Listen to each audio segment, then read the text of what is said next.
Have you ever considered that beyond this visible world are unseen forces acting behind the scene?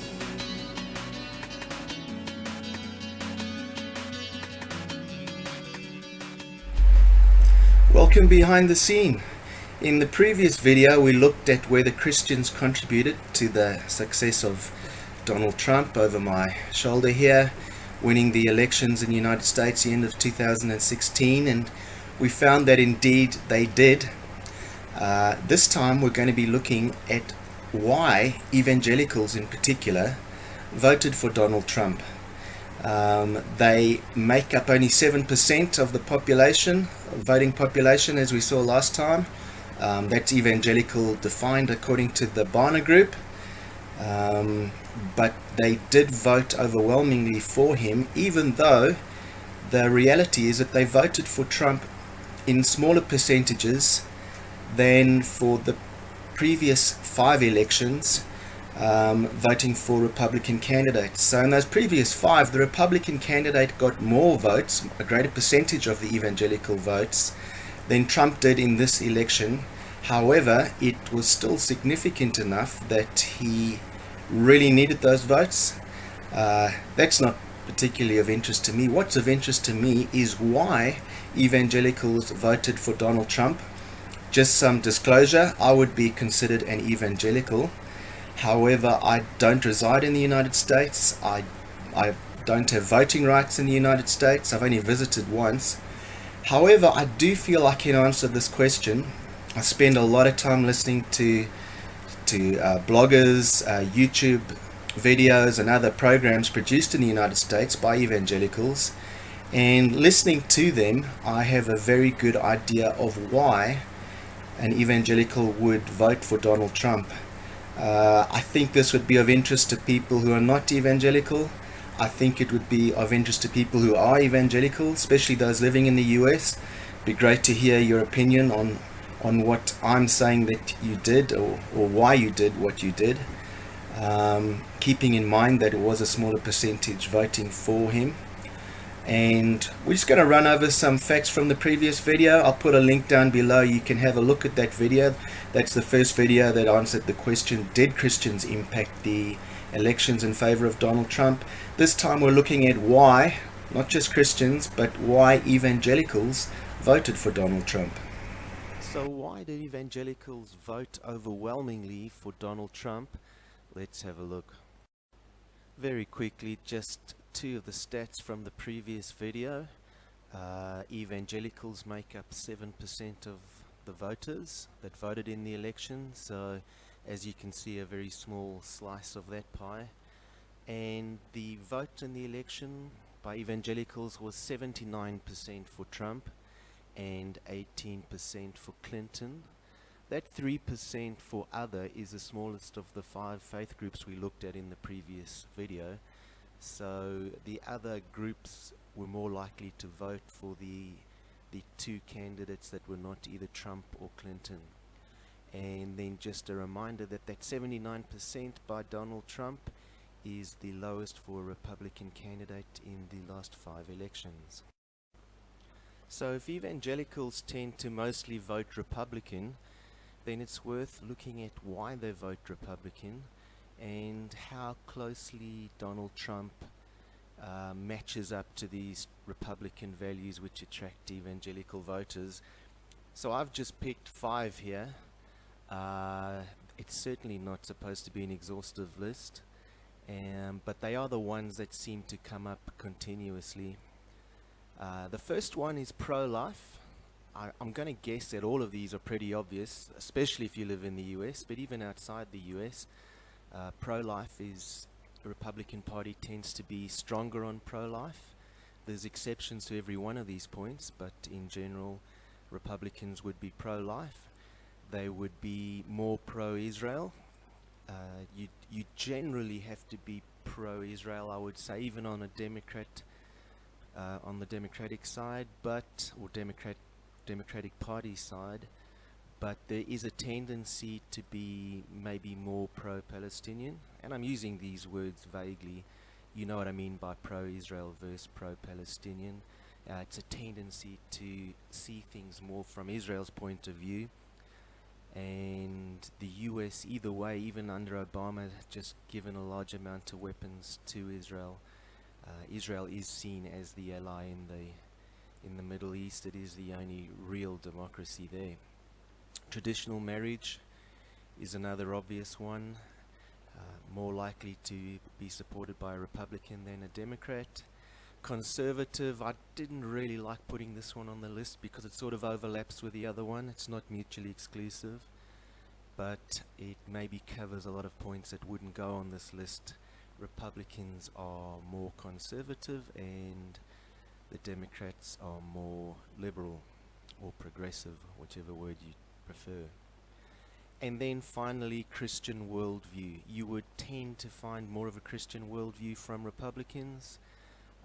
That worldview also extending into religious activities, prayer breakfasts, referencing scriptures, etc., than you would in the Democrats. So let's look at how Donald Trump fits these, if these are the attractions to evangelicals. Pro-life, I would say he probably is not. On the other hand, it is his stated position. He claims that he had a change of view because he used to be well known as pro-abortion or pro-choice, as they call it. Perhaps one of the more interesting parts of the debates was when Donald Trump had to defend pro-life. He certainly came across, and this is not just me speaking, it's most analysts that I've heard, he came across as someone who didn't really believe it, but being the Republican candidate, he would have to have this view. If he did not, he would automatically kill off a lot of evangelical voters for whom this is a big issue. Pro-Israel, I think it's fair to say that he genuinely is pro-Israel. His son-in-law is Jewish. He's promised to move the embassy, the US embassy, from Tel Aviv to Jerusalem. And certainly from the Israeli point of view, they massively look forward to having Trump as the new US president, which he is as I speak now. And Netanyahu is made it clear that he expects a much better relationship with Trump than he did with Obama, which wouldn't be difficult. Conservative is an interesting one. Many would say automatically that Donald Trump is conservative. He might tend that way.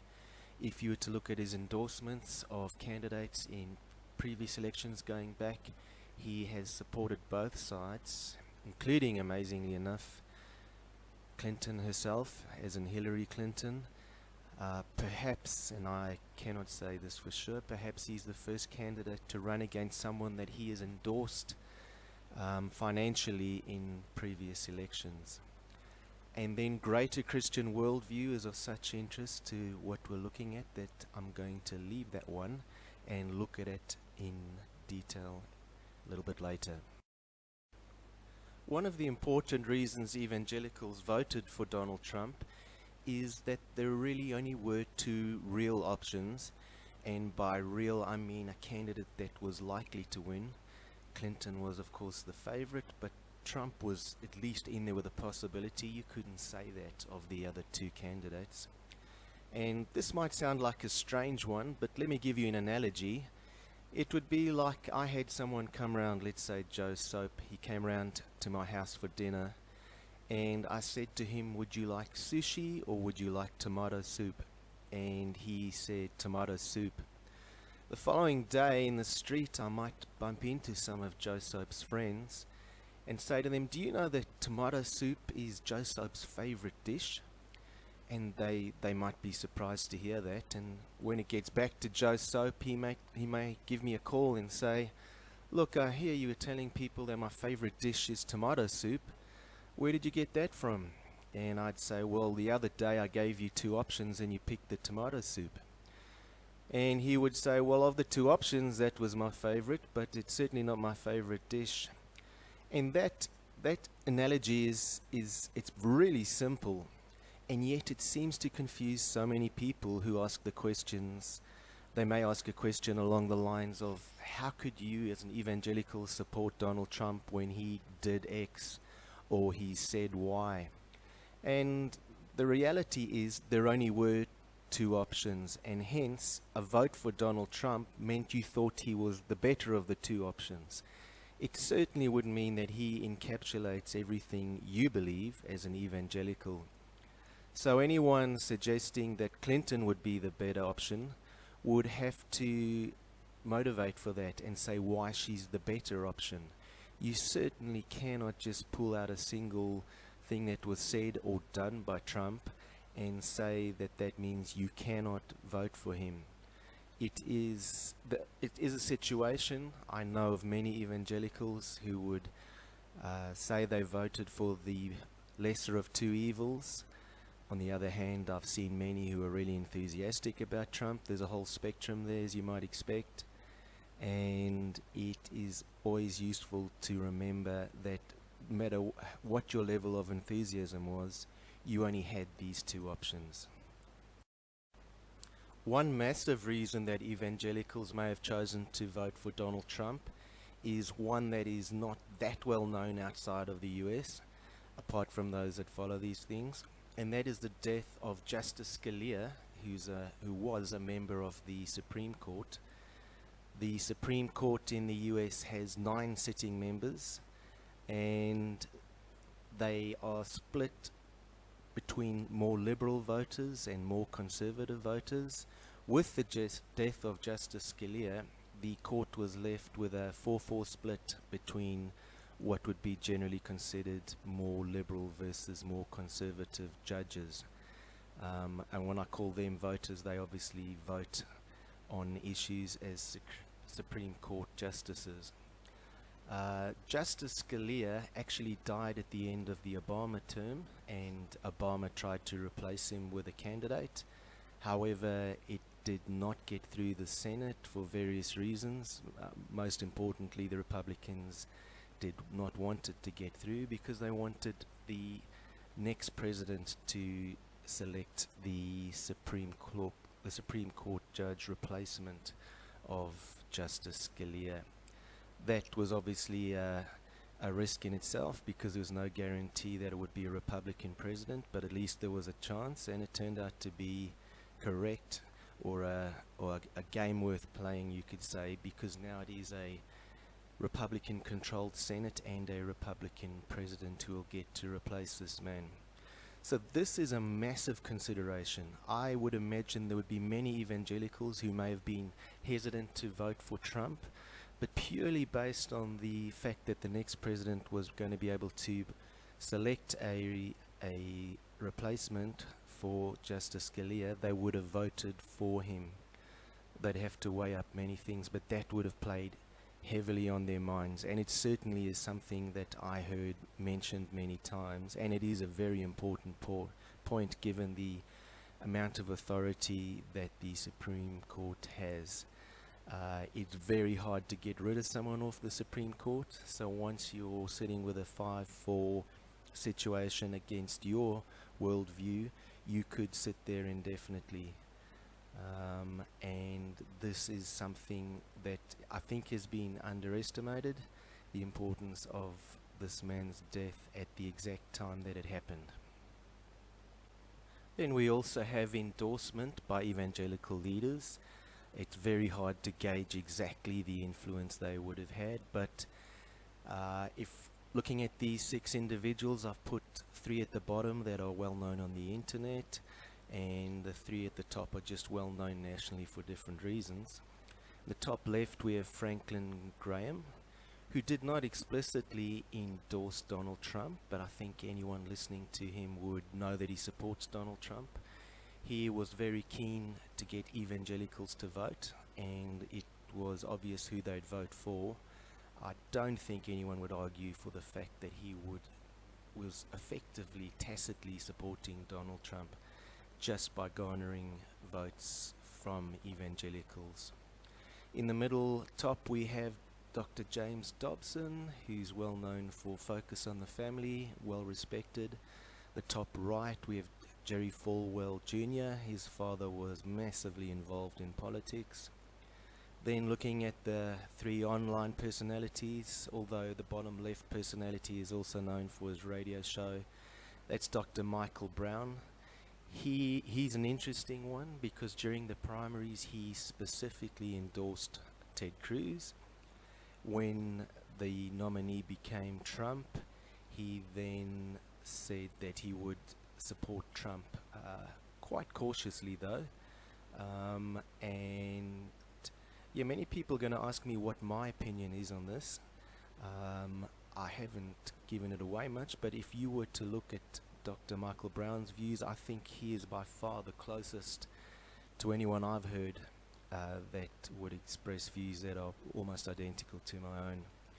The middle bottom you have Paul Begley, become a very well-known online personality. He was very clearly in favor of Trump. I don't know if he officially endorsed him. It wouldn't really matter because his endorsement came through much of what he said either way. And bottom right we have Derek Gilbert. He's one of the personalities from Skywatch TV. Again, I would probably think he did not endorse anyone explicitly, but watching him all the time, it would be obvious that he is very much in favor of Trump. And I would assume therefore many at Skywatch TV would be the same. I was interested watching his show even just yesterday, saying that he's going to enjoy the Trump inauguration purely because he doesn't know how he'll feel about it in 4 years' time. So that is a bit of caution coming in, which is great to hear. I think it's good to be cautious. That means he's enthusiastic, but he knows things could change, and I certainly appreciated hearing that caution. So I mentioned earlier that we'd come back to the greater Christian worldview, which is of great interest to this particular topic. And something worth noting is that with that 74% Christian voting block, you have to be a Christian or say that you're a Christian if you are going to run as President of the United States. And that is particularly true if you're going to be the Republican candidate, but really it holds for all candidates. These are politicians. They know how voters think. They are going to want you to believe that they are in your camp. So we're going to look at how Donald Trump handled this. My goal is not to work out whether Donald Trump is saved or what he believes in his heart. That's impossible. That's between him and God. But it is of interest to figure out what his Christian worldview is, and it is absolutely relevant when you're voting for a president. Not that I got to do that.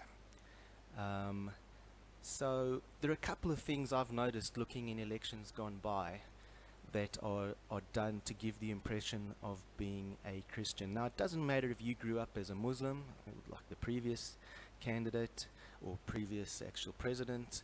The previous candidate for the Republicans was a Mormon, but he got some recognition from Billy Graham. Billy Graham saying that he would consider him a Christian.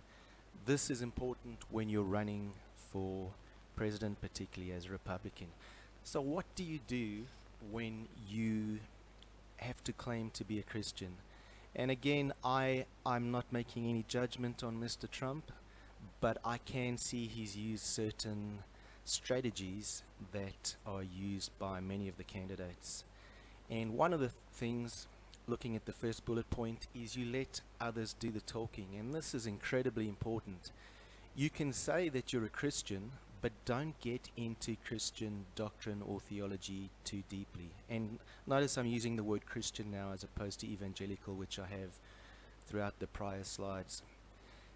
If I were running in an election where I believe that 3/4 of the electorate wanted a carpenter to become president, let's say I pretended to be a carpenter. I knew I really had to be one. The reality is I'm either not a carpenter at all, or maybe I fiddled around with wood a bit at some point, but you certainly couldn't call me a carpenter. But for this election, I'm going to claim to be a carpenter. If that was the case, I'd be happy to tell you I'm a carpenter, but I would absolutely not get into talking about woodwork. because in the audience, those people that want me to be a carpenter are carpenters themselves, and they will very quickly pick up that I'm not actually a carpenter as soon as I start speaking in detail about carpentry. So what I might do is throw in a few sort of terms that carpenters might use. I wish I knew some terms, maybe a dovetail joint. And even as I say that, because I'm not a carpenter, I vaguely think that might be a term. And therefore I'd get my advisors to check that the context I'm using it in is valid, and I would maybe just throw that term in as opposed to getting into anything. Now, Mr. Trump has learnt this very quickly. The few things he has said about Christianity have been very unconvincing, we'll put it that way. He mentioned that he hasn't asked for forgiveness because he doesn't believe he needs it, which from a Christian point of view is Christianity 101. The beginning of Christianity is the understanding that you're a sinner, and he made a big mistake with that, but then he pulled back and did certainly what many other candidates have done, which is to stop talking so much and let others do the talking, and others would be people around him speaking on his behalf, etc. Second thing that started to happen, and it happened before, I know it happened with George Bush, and that is rumors of Christianity from insiders. So what this would be is a pastor or a well-known leader spending time with Trump and coming away and saying, yeah, they're pretty convinced he is definitely a Christian. He's more Christian than he lets on. And again, this could be 100% valid in his case. But you cannot tell, basically. If you heard that information from someone that you really trusted, you'd be more likely to believe it. But certainly, someone like myself, I hear it from people who are well known, but I've absolutely no way of telling whether it's correct or not. And I believe that would be the case for many people. And then, thirdly, what you need to do to attract the Christian vote is to be prayed for visibly by Christian leaders. The advantage to this, of course, is you really don't have to do anything except close your eyes and bow your head. It is perhaps even a stronger endorsement than a verbal one. It says, I am a Christian and I believe in prayer, and it's actually a very powerful thing to do. And again, previous Republican President George Bush, you could see the same thing. For some of the Republican candidates like Ted Cruz, you could see the same thing. It definitely does not mean that it's fake. It doesn't mean that they aren't genuine. It just means these are politicians, and you cannot know for sure. Donald Trump, of course, is famous for being an outsider, but whatever he was before, he is certainly a politician now. In fact, at least from the moment he ran to be the Republican candidate, he is a politician himself now, even if he is one with not a lot of political experience, which is another reason why letting others do the talking is a good idea in his case. But it's not something he has done. I believe with Christianity he has. He's just stepped out. And not for one moment do I think that evangelicals have all been have bought all of these things. I think it would be wrong to say that. Don't forget that massive pool of notional Christians. For them, this would be more than enough just to do these steps. And therefore, we don't know what's in the heart of the individuals. There is another fascinating area to do with this, and that's prophecy.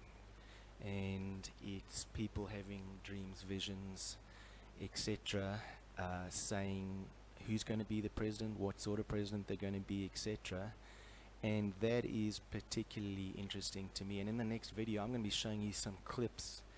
They're clips that I have seen prior to the election, so they're not things that are prophecies in inverted commas that have just been put up afterwards. It's a fantastic election to look at prophecies beforehand, because the results were counter to what everyone expected. So if you had no prophetic gift, you would have not predicted the outcome. You'd have gone with the conventional wisdom, which was that Hillary Clinton would have won. So I look forward to seeing you next time.